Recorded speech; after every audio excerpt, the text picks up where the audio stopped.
Halo semua, kembali lagi di pojok statistik. Tren positif terlihat jelas. Secara nasional, stunting Indonesia turun lebih dari 15% dalam 2 dekade. Dari 36,8% di tahun 2007, prevalensi stunting terjun bebas ke angka 19,8% di tahun 2024. Penurunan tercepat dimulai sejak 2018 saat isu ini jadi prioritas utama negara.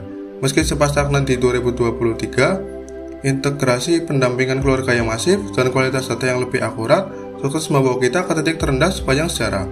Untuk pertama kalinya, angka kita berada di bawah 20%, sebuah langkah nyata untuk melindungi masa depan generasi bangsa. Lalu, apa bedanya stunting dengan gizi buruk? Stunting itu kronis, anak tampak pendek karena gizi jangka panjang, dan ini berdampak permanen pada kecerdasan. Sedangkan gizi buruk atau wasting sifatnya akut dan mendadak.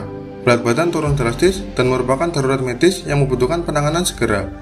Angka memang turun, tapi perjuangan menuju 14% masih panjang. Secara nasional, capaian menunjukkan perbaikan.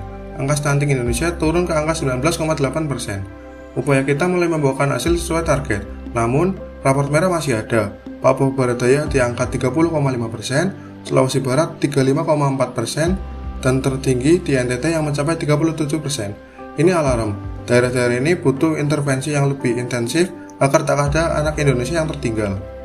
Bagaimana stunting berdampak pada pertumbuhan dan perkembangan anak? Secara jangka pendek, stunting mengurangi tingkat kekebalan tubuh dan menghambat perkembangan kognitif, motorik, dan verbal pada anak. Namun dalam jangka panjang, stunting dapat membuat postur tubuh menjadi tidak optimal saat dewasa, serta meningkatkan risiko obesitas dan mengidap berbagai penyakit tidak menular. Dampak jangka panjang lainnya adalah yang pertama, kesehatan reproduksi yang menurun, yang kedua, kapasitas belajar dan performa yang tidak optimal saat masa sekolah, dan yang terakhir, produktivitas dan kapasitas kerja yang tidak optimal saat dewasa. Lalu, apa saja faktor yang menjadi penyebab stunting di Indonesia?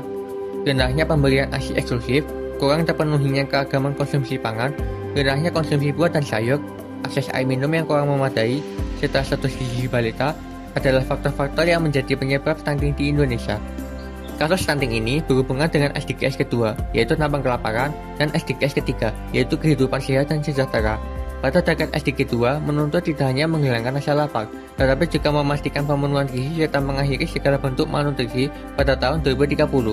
Sementara itu, SDG 3 menuntut peningkatan kesehatan anak secara menyeluruh, karena stunting membuat anak lebih rentan terhadap penyakit akibat sistem imun yang lemah, sehingga meningkatkan risiko kesakitan dan kematian pada balita. Kedua target ini menunjukkan bahwa penurunan angka stunting menjadi kunci penting, karena tidak hanya berdampak pada pertumbuhan fisik, tetapi juga kualitas kesehatan dan masa depan generasi. Untuk mengurangi stunting secara efektif, diperlukan beberapa upaya diantaranya sebagai berikut.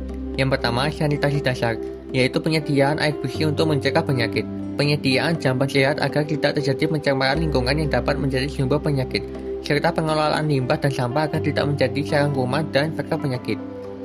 Yang kedua, akses kesehatan, yaitu penyediaan layanan kesehatan ibu dan anak yang terjangkau dari segi biaya dan jarak, pendampingan oleh bidan desa untuk memberikan edukasi terkait pentingnya ASI eksklusif, pola asuh dan kesehatan ibu, serta jaminan kesehatan bagi masyarakat kurang mampu. Yang ketiga, peningkatan pemberian ASI eksklusif, dan yang terakhir, peningkatan keagamaan konsumsi pangan, termasuk konsumsi buah dan sayur. Stunting bukan sekedar masalah kesehatan, tetapi ancaman bagi masa depan bangsa. Upaya penanganannya tidak bisa setengah hati, melainkan membutuhkan komitmen dan kerjasama yang berkelanjutan dari semua pihak. Perbaikan gizi, sanitasi, dan akses layanan kesehatan harus terus diperkuat.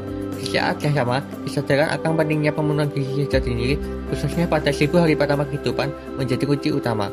Karena setiap anak berhak tumbuh sehat dan optimal. Bersama lawan stunting, wujudkan generasi gemilang.